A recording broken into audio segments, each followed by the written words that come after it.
आज आपण टोपडं जोडलेलं दुपटं कापणार आणि शिवणार आहे. शिवायचं कसं ते मी दाखवणार आहे.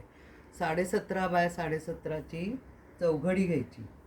आणखीन त्याचा एक पदर सुटा पदर घेऊन असा त्रिकोणाची घडी घालायची त्या पदराची. आणि हा जो त्रिकोण आहे इथे कापायचं. हे कापलं की असं दिसतं. हे असं दिसतं. ह्याच आकाराचं अस्तर पण कापायचं. आणि अस्तर जिथे त्रिकोण आपण कापलाय त्या सुलट बाजूवर, ह्या कापडाच्या सुलट बाजूवर अस्तर ठेवून इथून जोडून घ्यायचं.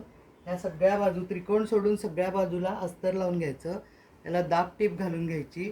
आणि मग दाब टीप घातल्यावर ह्याला चुण्या घालायच्या.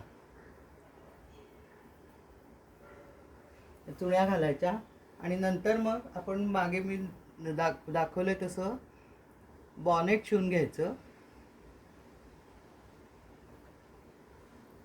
बॉनेट शिवून घेतल्यावर ह्या जी त्रिकोणाला आपण कापलेल्या बाजूला ज्या चुण्या घातल्यात त्याला ते टोपडं जोडायचं. ते टोपडं जोडायचं कसं, ते त्रिकोणाची बाजू घ्यायची, चुण्या घातलेली बाजू घ्यायची, त्याच्यावर ही टोपड्याची बाजू घ्यायची. आणखीन अखंड त्याला नाडी लावायची. एका बाजूनं जोडायची आणि दुसऱ्या बाजूनं ती पूर्ण करायची नाडी. आणि ते असं शिवल्यावर हे टोपडं असं दुपटं असं दिसतं.